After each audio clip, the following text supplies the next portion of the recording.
नमस्ते, अभिवादन आपका इनोसेंट इन्वेस्टर के इस नए वीडियो में आपके लिए डिस्क्लेमर। दोस्तों, सुचिता दलाल मैडम जी का एक ट्वीट आया एक दिन पहले, कल की डेट में आया था। और ये ट्वीट आने के बाद काफ़ी क्वेरीज आई मेरे पास। फिर मुझे पता चला कि हाँ, ये थोड़े से बड़े लेवल पे बात जा रही है, नहीं तो मैं इस ट्वीट को इग्नोर कर देता। क्यों इग्नोर कर देता? बहुत ध्यान से समझिएगा। अच्छी चीज़ों को इस बाज़ार में सम्मान नहीं मिलता है। भले इन्होंने हर्षद मेहता जैसे बंदे को एक्सपोज किया हो, स्कैम लाकर सामने रख दिया हो, लेकिन फिर भी आप इनके यूट्यूब चैनल पर चले जाइए, इनको देखते कौन है? कोई देखने नहीं जाता। क्यों? क्योंकि ये सच बोलेंगी और सच कड़वा होता है, सबको तकलीफ होगी। ये ज्ञान की बात करेंगी, हमको ज्ञान नहीं, हमको लखपति बनना है। तो मैडम जी के लिए मेरे दिल में बहुत सम्मान है, आपके दिल में भी होना चाहिए, क्योंकि ये वो बातें बोलती हैं जो जनरली लोग नहीं बोल पाते। ठीक, इन्होंने भी नाम नहीं लिया वन ग्रुप का, लेकिन ये जो कह रही हैं ये बिल्कुल सत्य बात है, सत्य घटना पे आधारित बात है।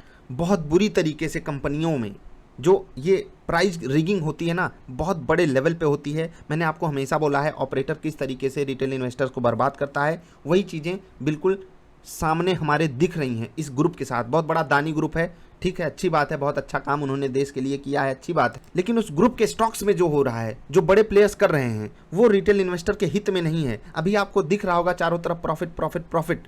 एक ऐसा समय आता है, एक पीक बनती है, बाजार से प्रीमियम पे पैसा उठाया जाता है और उसके बाद तब क्रैश करवाया जाता है, तब पब्लिक के हाथ में माल थमाया जाता है और फिर स्टॉक को क्रैश कराया जाता है। बाकी हम आगे बढ़ते हैं, ये ट्वीट आपको एक्सप्लेन कर देते हैं। ट्वीट में इन्होंने कहा है, another scandal hard to prove.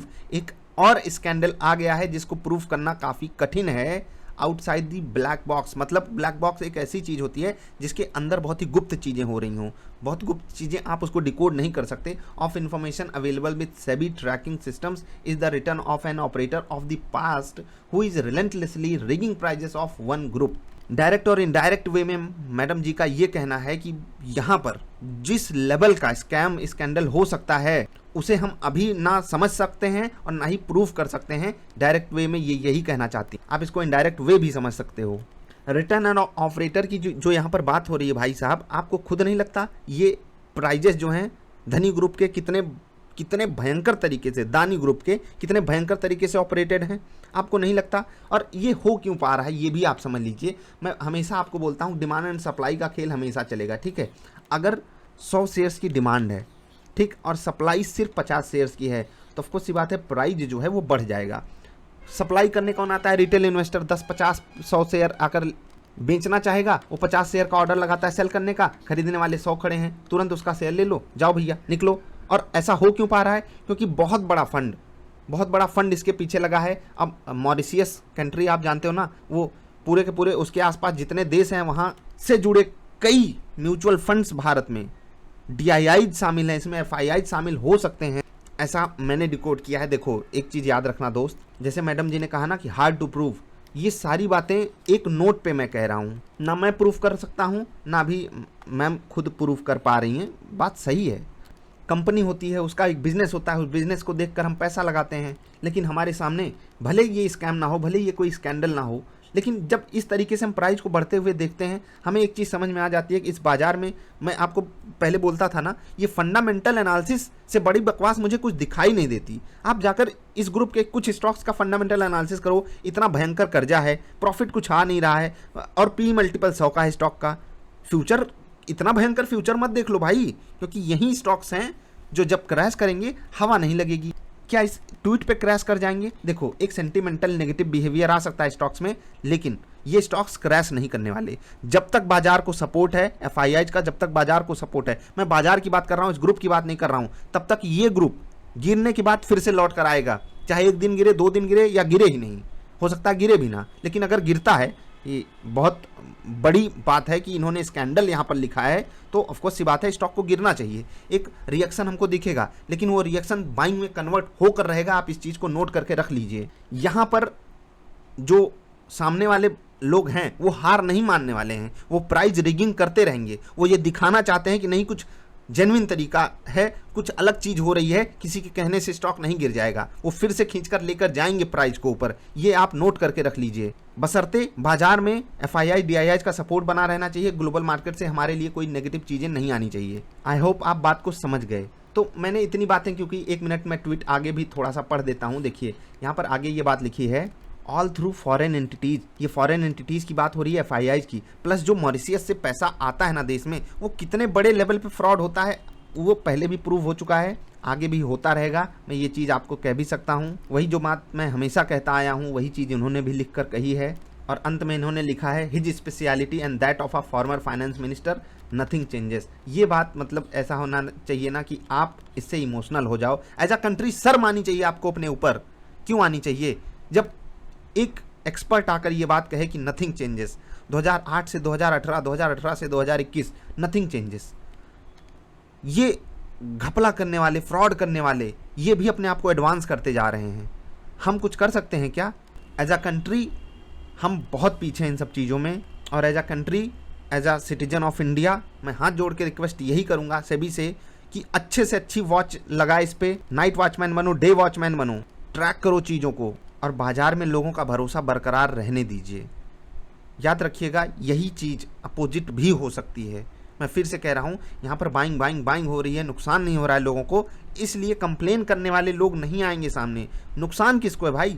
Short sellers को नुकसान है, उनको पूछता कौन है? उनको कोई नहीं पूछेगा, क्योंकि आप बाजार को तोड़ने की बात कर रहे हो, आपको कोई नहीं पूछेगा।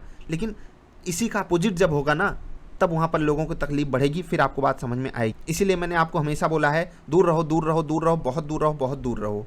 इस ग्रुप से मुझे कोई नफरत नहीं है, इस बंदे से मुझे कोई नफरत नहीं है, प्रोमोटर से मुझे कोई नफरत नहीं है। लेकिन जो यहाँ ऑपरेटिंग हो रही है, प्राइजेस की रिगिंग हो रही है, उस चीज़ से मुझे सख्त नफरत है, ये आप जानते हो। कोई किसी का नाम नहीं ले रहा है, पता है क्यों? क्योंकि मानहानि का मुकदमा हो जाएगा। इसलिए क्या? नहीं, क्योंकि अपने ऊपर कोई बोझ नहीं लेना चाहता। सच्चाई ये है। इस देश में हम कब तक ऐसे घुट घुट के जिएंगे, कब तक ऐसे छुप छुप के जिएंगे? ये ट्वीट हमसे बहुत कुछ कहना चाहता है। अगर आप डिकोड कर लोगे तो आप खुद समझदार हो और वो समझदारी आगे लेकर जाओगे। मेरी पुरानी वीडियोज़ को जरूर देखिएगा, तब आप रियलिटी चेक कर पाओगे हो क्या रहा है एक्चुअली मार्केट में। रही बात स्टॉक्स के क्रैश करने की, वो क्रैश होने के बाद फिर से ऊपर जाएंगे, क्योंकि सप्लाई आएगी ही नहीं। कौन करेगा सप्लाई? Retail investor. वो लोग सप्लाई कर देंगे या प्रोमोटर सप्लाई करेगा? कोई नहीं करने वाला सप्लाई। प्रोमोटर डर जाएगा क्या ऐसे ट्वीट को देख करके? नहीं डरेगा भाई। रिटेल इन्वेस्टर बेचारा आएगा, वो खुद अपना माल आकर बेचेगा, जिसके पास पड़ा हुआ है उसका भी माल उठा लिया जाएगा, फिर और ऊंचे रेट पर रिटेल इन्वेस्टर को माल थमाया जाएगा। ये होगा इस ग्रुप के साथ। फिर आप क्या करोगे?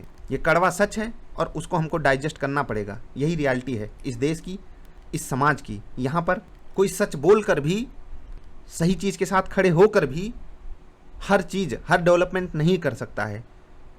जो दिक्कत वाली चीज़ें हैं वो बहुत आगे हैं, काफ़ी ज़्यादा आगे हैं, उन्हें कोई तकलीफ नहीं होने वाली। वो अड़े हैं, वो अपनी चीज़ पे अड़े हैं। मैं दुनिया में भी देखता हूँ ना कि जो सच के साथ है, जो एकदम मतलब जेन्युइन काम कर रहा है, एकदम लुचुर पुचुर काम कर रहा है, अरे ठीक है कोई बात नहीं, हमारी कोई सुनेगा नहीं, हम कुछ कर नहीं पाएंगे। और जो एकदम बेकार काम कर रहा है, रद्दी काम कर रहा है, घटिया काम कर रहा है, वो फुल्ली मोटिवेटेड है, एकदम बढ़ चढ़ के हिस्सा ले रहा है, कि एकदम आगे बढ़ बढ़ के काम कर रहा है। ये मैंने रियल लाइफ में देखा है। तो यहाँ पर भी वही चीज़ होती हुई हमको दिखाई दे रही है। क्या बड़े बड़े एक्सपर्ट्स को, बड़े बड़े इकोनॉमिक्स को ये बात नहीं समझ में आ रही है? प्राइस टू अर्निंग रेशियो क्या होता है, कंपनी कमाई क्या कर रही है, सेल्स रेशियो क्या होता है, ये सब चीज़ें नहीं समझ में आ रही हैं? आप सिर्फ डिमांड एंड सप्लाई देख करके स्टॉक के प्राइस को बढ़ने दोगे? इन सब चीज़ों पे जांच नहीं लग सकती? अमेरिका में गेम स्टॉक में क्या हुआ था वो सब आप जानते हो, लेकिन उसके बावजूद भी ना अमेरिका कुछ करता है। एक्चुअली करोगे क्या? आप करोगे क्या? हर चीज़ का एक लूप होल होता है, उस लूप होल का फ़ायदा उठाया जा रहा है।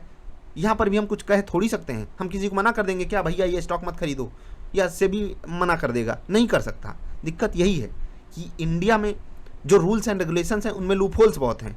आप देखते होगे टैक्स रिगिंग किस तरीके से इंडिया में की जाती है, तो स्टॉक मार्केट में स्टॉक्स के प्राइस की रिगिंग क्यों नहीं होगी? ऑफ कोर्स ये बात होगी। हर जगह फ्रॉड होते हैं, यहाँ पर भी हो रहा है, और खुल्लम खुल्ला फ्रॉड होता है, खुल्लम खुल्ला हो रहा है। As a citizen of India ये हार है हम सबकी, हार। सत्य जीतेगा अंत में, लेकिन वही है ना कि जब सत्य एकदम प्रताड़ित हो के जीतता है, तो वहाँ पर कुछ बचता नहीं है एक्चुअली सत्य के लिए। बाकी जो होगा देखा जाएगा। जो भी स्टॉक में हो, आप सब नुकसान वाली बात मत कीजिएगा। बहुत से लोग बोल रहे हैं सर क्रैश कर जाएगा, हम क्या करें, हम क्या करें। भाई मैंने आपको लेने के लिए नहीं बोला था। प्लस मैंने इसी वीडियो में आपसे ये बात बोली कि भाई आपका स्टॉक अगर क्रैश करेगा, फिर से वहाँ पर डिमांड आएगी। जिस बेस पे ये स्टॉक प्राइजेस ऊपर जा रहे हैं, वो बेस इतना स्ट्रांग है, क्योंकि एफआईआईज का पैसा, डीआईआईज का पैसा, प्रोमोटर्स का पैसा, वो तो निकलेगा नहीं स्टॉक से, और वो नहीं निकलेगा तो रिटेल इन्वेस्टर स्टॉक को क्रैश करवाएगा। वो एक दो दिन की वही चांदनी वाला हाल है, 2-4 दिन बस प्राइस गिरेगा आप सबको बाहर निकालने के लिए, उसके बाद फिर से स्टॉक खींच के ऊपर ले जाया जाएगा। कुछ नहीं कर सकते हम सब। एंजॉय कीजिए। ये वीडियो बहुत लंबी हो गई क्योंकि मैंने अपनी बात रखी है as a citizen of India. आप क्या सोचते हो ज़रा बताइएगा। ये प्राइस रिगिंग चलती रहती है मेरे दोस्त। आपको अच्छी कंपनियां ढूंढनी है, सही वैल्यूएशन वाली कंपनियां ढूंढनी है, क्योंकि ये सब 4 दिन की चांदनी है। बबल फूटेगा, फड़ाक, काम खत्म।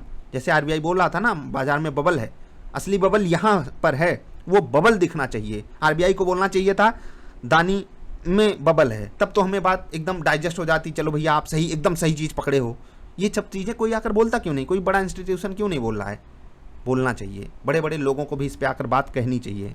बाकी मैंने जो कहा ये मेरा पर्सनल ओपिनियन है, मैं किसी को डिफेम नहीं करना चाहता, मैं किसी को बुरा नहीं कह रहा हूँ, मैं कुछ नहीं कह रहा हूँ। मेरे लिए साफ साफ आपके लिए डिस्क्लेमर भी दिया है, मुझे किसी से कोई पर्सनल नफरत नहीं है। मुझे दिक्कत इस बात से है कि रिटेल इन्वेस्टर को, इनोसेंट इन्वेस्टर्स को अगर किसी स्टॉक में फालतू की लालच दिखाकर फंसाया जाता है, वो चीज़ मुझे बहुत चुभती है और इसी के खिलाफ मैं हमेशा बोलता रहूँगा। आप स्टॉक लिए हो, उसमें आप स्टॉप लॉसेस बना करके अपनी पोजीशन बरकरार रखिए, एंजॉय कीजिए, जो रैली चल रही है उसके आप पार्ट बने रहिए। बस स्टॉप लॉसेस को मेंटेन करना, जिससे कि सही समय पे एग्जिट पा जाओ, अदरवाइज आप अपनी ही तकलीफ बढ़ाओगे। मैडम जी के लिए मेरे दिल में पूरा सम्मान है। बस एक ही चीज़ इनसे रिक्वेस्ट करूँगा, अगर आप हर्षद मेहता से डायरेक्टली भिड़ सकते हो तो यहाँ पर भी डायरेक्टली आप नाम भी ले सकते थे। ये छुपन छुपाई वाला खेल मुझे समझ में नहीं आया एक्चुअली। आपको भी साफ साफ बोल देना चाहिए था, इसी कारण हमको भी बोलने में तकलीफ हो रही है। बाकी देखते हैं क्या होता है, मिलेंगे फिर से, नमस्कार।